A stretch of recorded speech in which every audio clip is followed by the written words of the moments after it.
सर्वांना नमस्कार. बालमित्रांनो, आज आपण इयत्ता 6वी इतिहास विषयामधील 7वा घटक मौर्यकालीन भारत याविषयी सविस्तर माहिती या ठिकाणी आपण घेणार आहोत.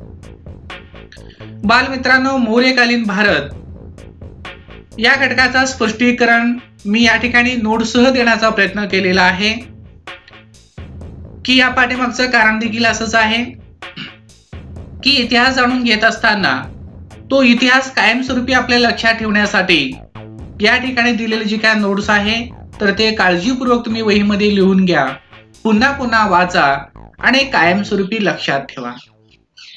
बालमित्रांनो, या ठिकाणी हा जो काय मौर्य काळ आहे तो मौर्य काळ पाहण्यापूर्वी आपण इराणचा आणि आपल्या भारताचा काय संबंध होता ते आपण प्रथमतः जाणून घेणार आहोत. इसवी सन पूर्व 6व्या शतकामध्ये सायरस नावाच्या राजाने इराणमध्ये खूप मोठं वर्चस्व, खूप मोठं एक साम्राज्य त्यांनी प्रस्थापित केलेलं होतं. आणि हे जे साम्राज्य आहे ते वायव्य भारतापासून रोम पर्यंत आणि आफ्रिकेतील इजिप्त पर्यंत पसरलेले होते. म्हणजे सांगण्याचा पाठीमागचं कारण असं आहे, एक खूप मोठं साम्राज्य 6व्या शतकामध्ये सायरस राजाने इराणमध्ये प्रस्थापित केलं होतं. हा जो राजा आहे या ठिकाणी तुम्ही विस्तार पाहिलेला आहे, तर भारताच्या वायव्य सीमेपर्यंत हा सायरस येऊन गेलेला आहे. फक्त भारतामध्ये त्यांनी प्रवेश केलेला नव्हता किंवा भारतावर आक्रमण केलेला नव्हता.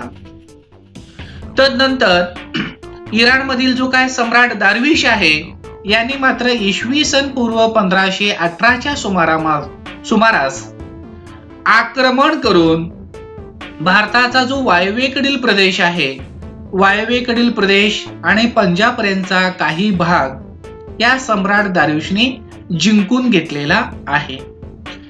म्हणजे खऱ्या अर्थाने इसवी सन पूर्व 1518 पासून भारत आणि इराण यांचे राजकीय संबंध या ठिकाणी निर्माण झालेले आहेत. सम्राट दारविशने त्याच्या साम्राज्यात दारिक नावाने चलन लागू केले आहे. म्हणजे आपण प्रत्येक ठिकाणी व्यवहार करत असताना ते व्यवहारामध्ये एक वाक्यता राहावी म्हणून सम्राट दारविशने दारिक नावाचा हे चलन या ठिकाणी लागू केलेला आहे. तर तुम्ही म्हणत असाल याच्यावर हा प्रतिमा कोणाची आहे, तर त्या काळामध्ये जो का ठरलेल्या नियमानुसार या ठिकाणी या चलनावर जी प्रतिमा आहे तर ते सम्राट दारिवचीच असावी. तर आपण या इराणच्या या सम्राटानंतर ग्रीक सम्राट भारतावर आक्रमण केलेले आहेत. या ठिकाणी आपण सिकंदरची स्वारी पाहणार आहोत. हे जी काय ग्रीक सम्राट अलेक्झांडर उर्फ सिकंदर याने इसवी सन पूर्व 326 मध्ये भारताच्या वायव्य प्रदेशावर स्वारी केली. भारताच्या वायव्य प्रदेशावर स्वारी करून प्रथमतः तक्षशिला जिंकून तो पंजाब पर्यंत आला आणि अल्प काळातच म्हणजे अतिशय कमी कालावधीमध्ये सम्राट सिकंदरला माघारी परतावं लागलं. तर याच्या पाठीमागं काय कारण आहे हे मी पुढे अतिशय सविस्तरपणे दिलेलं आहे. बालमित्रांनो, या ठिकाणी जी प्रतिमा आहे तर ती सम्राट सिकंदरची आहे. अतिशय महत्वाकांक्षी, पराक्रमी आणि खूप मोठा भूप्रदेश संपादन केलेला जर का सम्राट कोण असेल तर इतिहासामध्ये सम्राट सिकंदर आहे. मग आता ह्या सम्राट सिकंदरने ही जी काय माघारी घेण्याची कारण काय असेल किंवा सिकंदरच्या माघारी फिरण्याचं काय कारण आहे ते आपण पाहूया. या स्वारीत त्यांच्या सैनिकांना खूपच हाल अपेष्टा सहन कराव्या लागला. पहा, या ठिकाणी ग्रीक पासून तर ते तक्षशिलापर्यंत पंजाबपर्यंत ज्या अर्थी हे सैनिक आलेले आहेत, या सैनिकांनी या भारताच्या स्वारीमध्ये किंवा या भारतावर स्वारी केल्यानंतर या ठिकाणी वेगवेगळे जे काय स्थानिक आपले राजे लोक होते तर त्यांच्याशी त्यांना निकराने लढा द्यावी लागली. या निकराने लढा देत असताना सम्राट सिकंदरच्या या सैनिकांना खूप त्रास झाला, खूप हाल अपेष्टा त्यांना सहन करावे लागला. म्हणजे या ठिकाणी निश्चितच सैनिक त्यांचे काय आहेत, या ठिकाणी नाखुश आहेत. तर पुढचं कारण आहे, या सैनिकांना मायदेशी जाण्याचे वेध लागले होते. बालमित्रांनो, निश्चितच प्रत्येकाना आपण आपल्या कुटुंबापासून लांब गेल्यानंतर आपण कधी एकदा माघारी फिरू, कधी एकदा आपण मायदेशी परतू, असं प्रत्येकाना एक वेध लागलेला असतं. आणि त्याच पद्धतीने या सम्राट सिकंदरच्या सैनिकांना मायदेशी जाण्याचे वेध लागले होते. आणि तिसरं कारण आहे, सैनिकांनी सिकंदराबरोबर बंड केले. मग आता हे सैनिकांनी बंड केल्यानंतर, आपल्याच गटामधल्या आपल्या सैनिकांनी बंड केल्यानंतर सिकंदरला ते मान्य करणं गरजेचं होतं. म्हणून सिकंदरनी त्यांचं बंड त्यांनी मान्य केलेलं आहे आणि त्यामुळं ते माघारी फिरत आहेत. या ठिकाणी पहा, जो पुढील भाग आपण पाहणार आहोत, सत्रप. तुम्ही म्हणत असाल तर हा सत्रप काय भानगड आहे? तर सत्रप म्हणजे काय बघा, सिकंदराने मायदेशी परतताना जिंकलेल्या प्रदेशाची व्यवस्था पाहण्यासाठी जे ग्रीक अधिकारी नेमले त्यांना सत्रप असे म्हणत. बालमित्रांनो, सम्राट सिकंदरने भारतामध्ये तक्षशिला आणि पंजाब जिंकून घेतल्यानंतर मग हा जिंकून घेतलेल्या प्रदेशाची व्यवस्था पाहण्यासाठी काही अधिकाऱ्यांची या ठिकाणी नेमणूक केलेली आहे.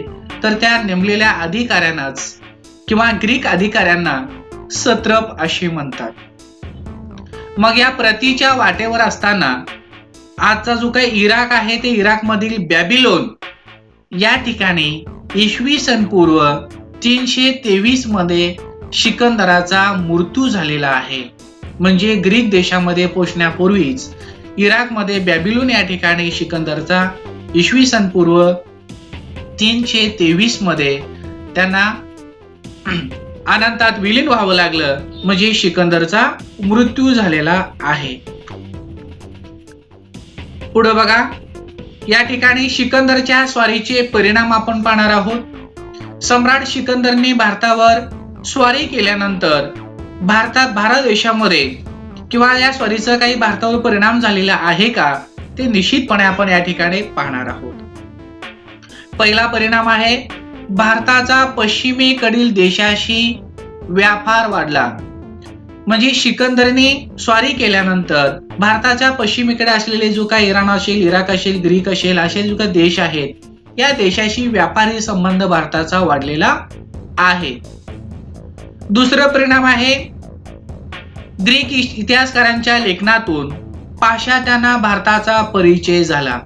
म्हणजे ग्रीक इतिहासकारांनी जो काय लेखनातून संपूर्ण जो काय पाश्चात्य किंवा परकीय लोकांना भारताचा एक परिचय करून दिलेला आहे. अतिशय समृद्ध सोन्याची खाण असलेला जो भारत देश आहे, हा भारत देश कुठल्याही बाबतीत पाठीमागे नाही. प्रत्येक गोष्टीची समृद्धता या भारत देशामध्ये आहे. या पद्धतीने ग्रीक इतिहासकारांनी भारताचा जो एक परिचय आहे तो संपूर्ण जगाला म्हणजे पाश्चात्यांना करून दिलेलं आहे. तिसरा परिणाम आहे, ग्रीक भारतीय कलाशैलीतून गांधार कलाशैलीचा उदय झाला. बालमित्रांनो, सर्वात महत्वाची गोष्ट भारतासाठी या ठिकाणी झालेली आहे, हा जो गांधार कलाशैली आहे, या गांधार कलाशैलीचा उदय या ग्रीक लोकांच्या म्हणजे सम्राट सिकंदरच्या स्वारीच्या नंतरच या ठिकाणी भारतामध्ये झालेला आहे. चौथा परिणाम आहे, भारतीय राजाने ग्रीकांची नाणी पाडण्याची पद्धत स्वीकारली. आता ग्रीकांची नाणी पाडण्याची पद्धत कशी आहे बघा. या ठिकाणी सिकंदराचे हे चांदीचे नाणे आहे. या ठिकाणी या नाण्याचे दोन्ही बाजू दाखवलेले आहे. नाण्याच्या एका बाजूला ज्या राजाने ही नाणी पाडलेली आहे तर त्या राजाची प्रतिमा या ठिकाणी दिलेली आहे. म्हणजे एका बाजूला ज्या राजाने नाणी पाडलेली आहे त्या राजाची प्रतिमा छापलेली आहे, तर दुसऱ्या बाजूला ग्रीक मधील म्हणजे त्या राजा ज्या देशामधील आहे त्या देशामधील देवतेचं प्रतिमा दुसऱ्या बाजूला आहे. आणि ज्या राजाने नाणी पाडलेली आहे तर त्या राजाचं नाव देखील त्या नाणीवर आहे. मग या पद्धतीने हा जी काय ग्रीक लोकांची नाणी पाडण्याची ही जी पद्धत आहे, ही पद्धत भारतामधील राजांनी देखील या ठिकाणी स्वीकारलेली दिसून येते. नेक्स्ट पुढे बघा, मौर्य साम्राज्याची स्थापना. बालमित्रांनो, या ठिकाणी हा जो मगधचा राजा आहे त्या मगधचा राजा धनानंद यांचा पराभव करून चंद्रगुप्त मौर्य याने इसवी सन पूर्व 325च्या सुमारास मगधवर सत्ता प्रस्थापित केलेली आहे. म्हणजे या ठिकाणी खऱ्या अर्थाने मगधचा जो का राजा आहे राजा धनानंद यांचा पराभव करून खऱ्या अर्थाने या ठिकाणी मौर्य साम्राज्याची स्थापना चंद्रगुप्त मौर्य यांनी इसवी सन पूर्व 325च्या सुमारास केलेली आहे. आणि त्यानंतर प्रथमतः अवंती व सौराष्ट्र जिंकून साम्राज्याचा विस्तार त्यांनी केलेला आहे. आता सौराष्ट्र म्हटल्यानंतर सध्याचा जो गुजरात आहे हा भाग जिंकून चंद्रगुप्त मौर्य यांनी आपल्या साम्राज्याचा एक विस्तार करण्यास या ठिकाणी प्रारंभ केलेला आहे. सिकंदरचा जो सेनापती होता तर त्यांचं नाव आहे सेल्युकस निकेटर, हा बॅबिलोनचा राजा झाला होता. चंद्रगुप्ताने निकेटरचा पंजाबवरील आक्रमणाला प्रतिकार करून तर त्या सेल्युकस निकेटरचा या ठिकाणी पराभव केलेला आहे. चंद्रगुप्ताने त्या सेल्युकस निकेटरचा पराभव केल्यानंतर त्या सेल्युकस निकेटरच्या ताब्यामध्ये असलेलं त्याच्या वर्चस्वाखाली असलेलं अफगाणिस्तान मधील काबूल, कंदाहार व हेरात हे प्रदेश निश्चितच त्या मौर्य साम्राज्याला प्राप्त झालेला आहे. म्हणजे या ठिकाणी अवंती, सौराष्ट्र, काबूल, कंदाहार, हेरात या संपूर्ण प्रदेश जिंकून चंद्रगुप्त मौर्य यांनी आपला जो साम्राज्य आहे तो साम्राज्याचा खूप मोठा विस्तार या ठिकाणी केलेला दिसून येतो. पुढे बघा, इंडिका व सुदर्शन. चंद्रगुप्ताच्या दरबारामध्ये राहिलेला हा जो काय सेल्युकस निकेटरचा एक राजदूत आहे तर त्या राजदूताचं नाव आहे मेगॅस्थिनीस. तर या मेगॅस्थिनीस त्या राजदूताने इंडिका नावाचा ग्रंथ लिहिलेला आहे. तर यामध्ये त्यांनी उल्लेख केलेला आहे इंडिका या ग्रंथामध्ये चंद्रगुप्ताच्या काळातील हा जो मौर्यकालीन लोकजीवन आहे तर त्या मौर्यकालीन लोकजीवनाचं अतिशय सविस्तर वर्णन या इंडिका ग्रंथामध्ये तुम्हाला दिसून येईल. सम्राट चंद्रगुप्ताने गुजरात राज्यातील जुनागड जवळ सुदर्शन नावाचे धरण बांधले होते तर याही बाबीचा उल्लेख इंडिका ग्रंथामध्ये आहे. म्हणजे खूप दूरदृष्टी असलेला एक राजा चंद्रगुप्त मौर्य आहे हे आपल्याला त्या सुदर्शन नावाच्या धरण किंवा या सुदर्शन धरणावरून तुम्हाला निश्चितपणे दिसून येईल.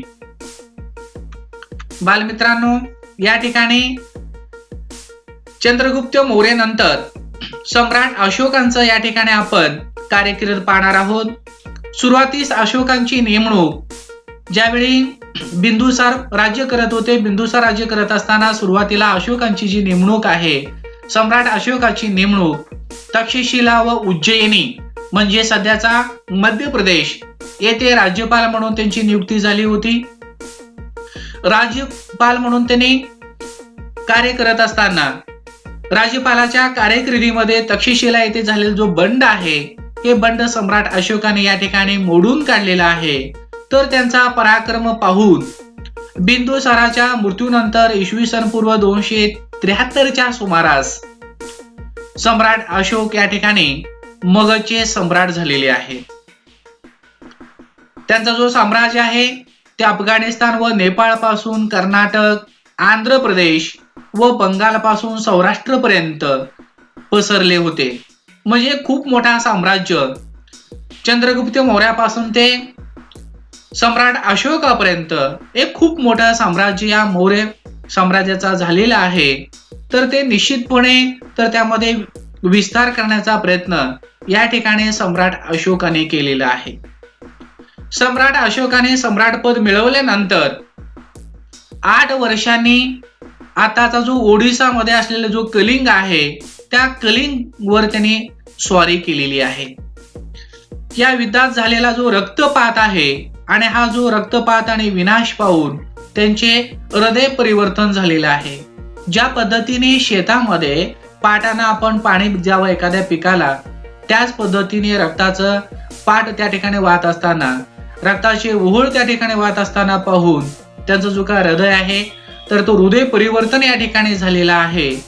आणि त्याच दिवशी सम्राट अशोकाने पुन्हा कधीही युद्ध करायचं नाही असा निर्णय जाहीर केलेले आहेत. पहा या ठिकाणी मौर्यकालीन भारत, तर या मौर्यकालीन भारताचा या ठिकाणी मी नकाशा दिलेला आहे. जवळपास आता असलेला जो भारत आहे तर तो भारताचा फक्त उत्तरेकडील आणि त्यानंतर पूर्वेकडील आणि दक्षिणेकडील थोडासा भाग सोडून आता असलेला पूर्ण भारत आणि त्यानंतर या पश्चिमेकडचा म्हणजे आग्नेय या ठिकाणी वायव्य हा भारताचा जो का वायव्य भाग आहे त्या भारताच्या वायव्य भागामध्ये असलेले अफगाणिस्तान असेल, इराक असेल, इराण असेल, ग्रीक असेल, हा संपूर्ण जो काय भाग आहे तो संपूर्ण भाग म्हणजे मौर्यकालीन भारताचा आहे. मग खूप मोठा असा विस्तार सम्राट अशोकाच्या काळामध्ये झालेला होता. शिलालेख व स्तंभालेख. अशोकाच्या दृष्टीने सत्य, अहिंसा, इतराप्रती दया आणि क्षमावृत्ती हे गुण खूप महत्वाचे आहेत. आपण राज्य करत असताना राजाकडे सत्य, सत्यवादी दृष्टिकोन असणे, अहिंसा वृत्ती असणे आणि इतराप्रती त्यांच्या मनामध्ये दया भावना असणे आणि क्षमावृत्ती हे गुण प्रत्येकाकडे असणं खूप गरजेचं आहे. या ठिकाणी सम्राट अशोक आपल्याला आवर्जून सांगतात.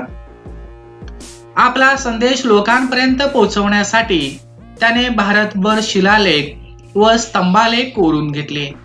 बालमित्रांनो, शिलालेख म्हणजे दगडावर कोरलेले लेख आपण पाठीमागील पाठामध्ये पाहिलेला आहे. आता हा जो अशोक स्तंभ आहे, अशोक स्तंभ म्हणजे हा शिलालेखाचाच एक भाग आहे. तर पुढे मी याविषयी तुम्हाला सविस्तर माहिती देणार आहे. ब्राह्मी लिपीत लिहिलेल्या या लेखांमध्ये त्यांनी स्वतःचा उल्लेख देवानम प्रियदर्शी म्हणजे देवांचा प्रियदर्शी असा उल्लेख केलेला आहे. म्हणजे स्वतःचा उल्लेख, यानंतर याचा अर्थ त्यांचा या जगाकडे पाहण्याचा दृष्टिकोनच त्यांनी त्यांच्यामध्ये बदल करून घेतलेला आहे. ते स्वतःला आता देवांचा प्रियदर्शी असा स्वतःचा उल्लेख या ठिकाणी ते केलेले आहेत. मग यानंतरचा त्यांचा जो कार्य आहे तो अतिशय उल्लेखनीय आहे.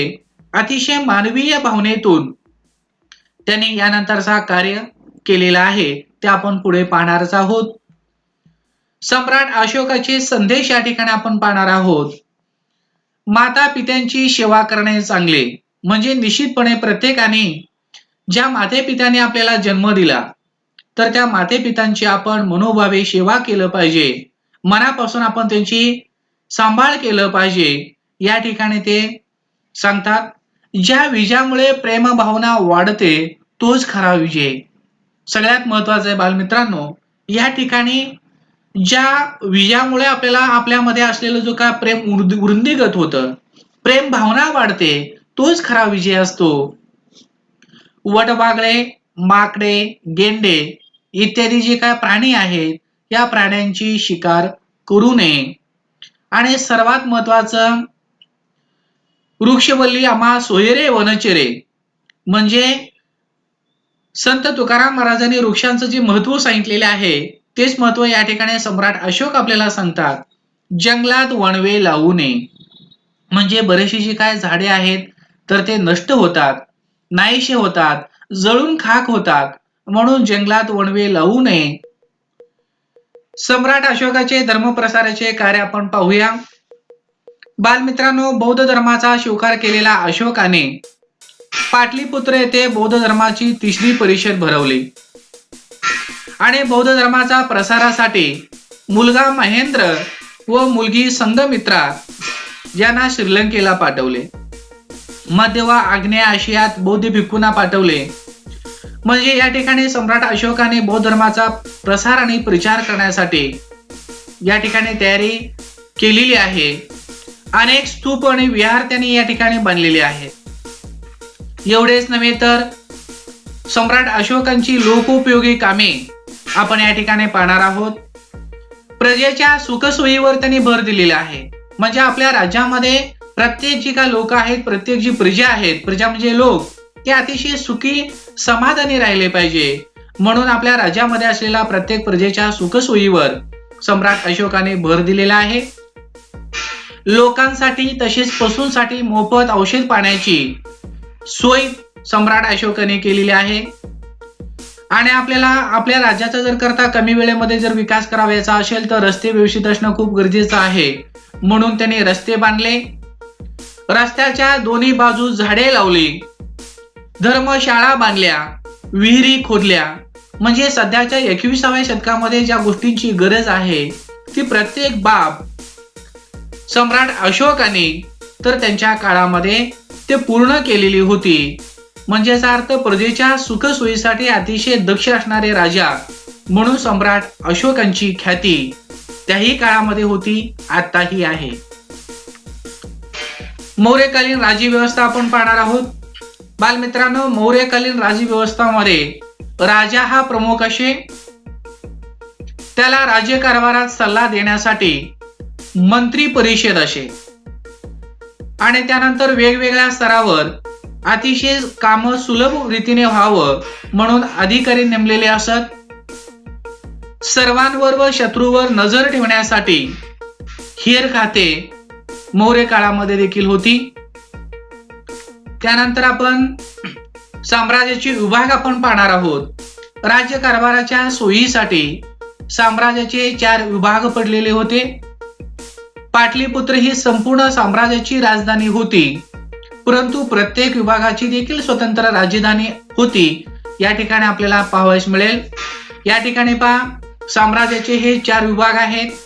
पहिला जो आहे तो पूर्व विभाग, तर पूर्व विभागाची राजधानी आहे तोशाली. तर ते सध्या हा जो ओडिसा राज्य आहे, सध्याच्या ओडिसा राज्यामध्ये म्हणजे सध्याचं ओडिसा राज्य म्हणजे त्या पूर्व विभागाची राजधानी होती. पश्चिम विभागाची राजधानी आहे उज्जैनी. तर ही उज्जैनी कुठे आहे पहा, मध्य प्रदेशामध्ये आहे. दक्षिण विभाग, तर त्या दक्षिण विभागाची राजधानी आहे सुवर्णगिरी. ती सुवर्णगिरी कर्नाटक या राज्यामध्ये आहे. उत्तर विभाग, उत्तर विभागाची राजधानी होती तक्षशिला आणि ही तक्षशिला कुठे होती पहा, सध्या तक्षशिला ही पाकिस्तान मध्ये आहे. तक्षशिला एक खूप प्रसिद्ध अशी एक शहर आहे. त्या तक्षशिलाचा जो का उल्लेख आहे रामायण महाभारतामध्ये देखील आपल्याला पाहावयास मिळेल. मग हा अतिशय प्रसिद्ध असलेला जो तक्षशिला उत्तर विभागाची राजधानी होती. सध्या तक्षशिला पाकिस्तान या देशामध्ये आहे. मौर्यकालीन उद्योग आणि व्यवसाय. शेती हा मौर्य काळातील अतिशय महत्वाचा व्यवसाय किंवा उद्योग होता. त्याचप्रमाणे व्यापार देखील त्या काळामध्ये भरभराटीस आला होता. हस्तिदंतावर कोरीव काम करणे, कापड विणणे व रंगवणे, धातू काम इत्यादी व्यवसाय तर त्या काळामध्ये अतिशय व्यवस्थितपणे जोरदारपणे चालत होते. काळ्या रंगाची मातीची भांडी त्या काळामध्ये बनवली जात होती.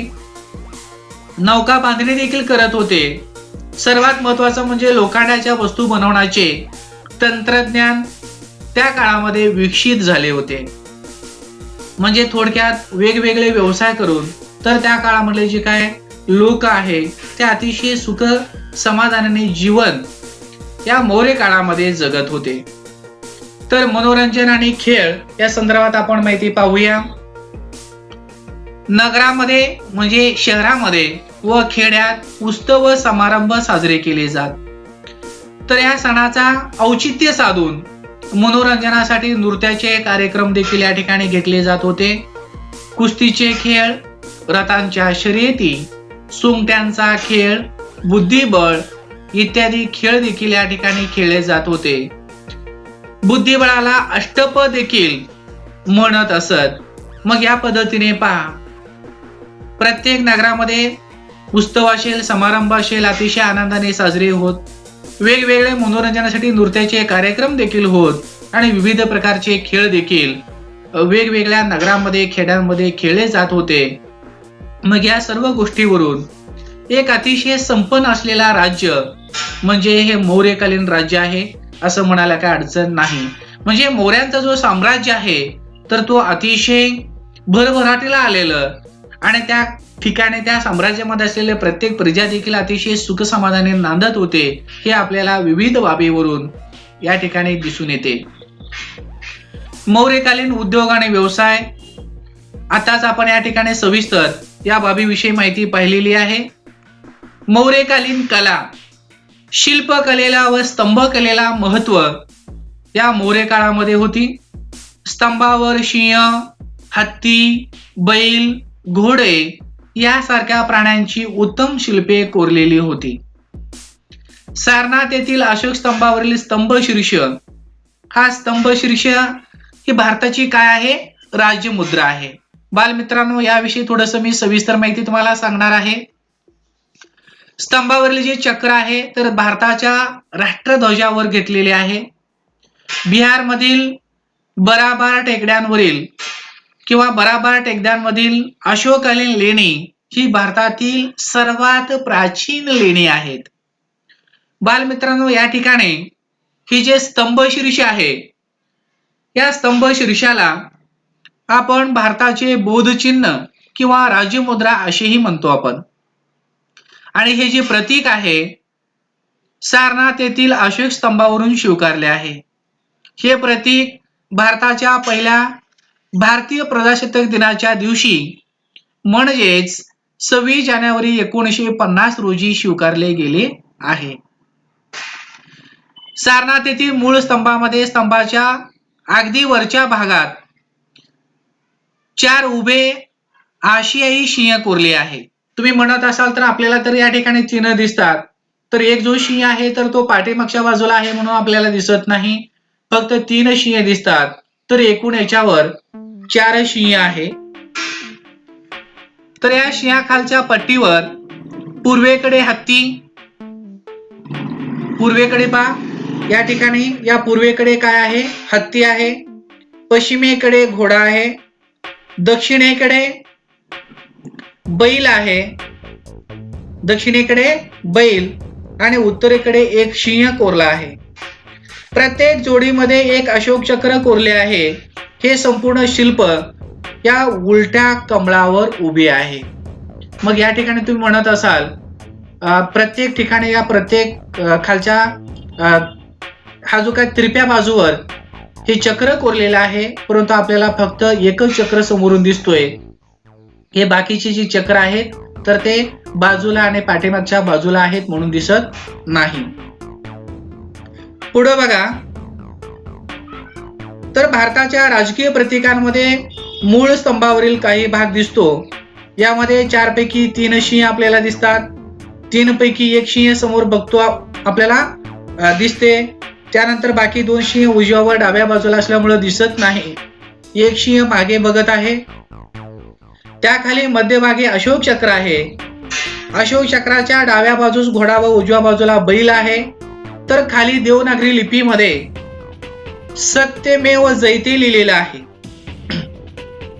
म्हणजे याचा अर्थ या ठिकाणी हा जो काय स्तंभशीर्ष आहे, सम्राट अशोकाने कोरलेला हा स्तंभशीर्ष आपण हा जो काय भारताचा राज्यमुद्रा किंवा भारताचे बोधचिन्ह म्हणून आपण या ठिकाणी स्वीकारलेले आहे. प्राचीन भारतातील सर्वात मोठे हे जे साम्राज्य आहे, हे प्राचीन काळामधलं खूप मोठं साम्राज्य, हे मौर्य साम्राज्याला अशोकांच्या मृत्यूनंतर हे उतरती काळा लागलेले आहे. बालमित्रांनो, आता यानंतरचा जो काय भाग आहे तो निश्चितपणे पुढील पाठामध्ये आपण समजावून घेणार आहोत. तर या ठिकाणी मौर्यकालीन भारत अतिशय साध्या सोप्या नोट्ससह मी या ठिकाणी तुम्हाला सांगण्याचा प्रयत्न केलेला आहे. बालमित्रांनो, निश्चितपणे वहीमध्ये ते काळजीपूर्वक लिहून घ्या आणि पूर्ण झाल्यानंतर ग्रुपवर पाठवून द्या. आणि या प्रकारचे प्रत्येक विषयामधील प्रत्येक घटकाचे नवीन व्हिडिओ पाहण्यासाठी तुम्ही अद्यापर्यंत माझ्या YouTube चॅनलला सबस्क्राईब केलं नसाल तर श्रीमंत कोळी व्हिजन ऑफ टीचर या माझ्या YouTube चॅनलला सबस्क्राईब करा. तुम्ही अभ्यास पाहून झाल्यानंतर खालच्या बाजूला मी माझ्या YouTube चॅनलचं लिंक दिलेलं आहे, तर त्या लिंकला क्लिक करा. माझं YouTube चॅनल सबस्क्राईब करा, लाईक करा, जरूर कमेंट लिहा. धन्यवाद.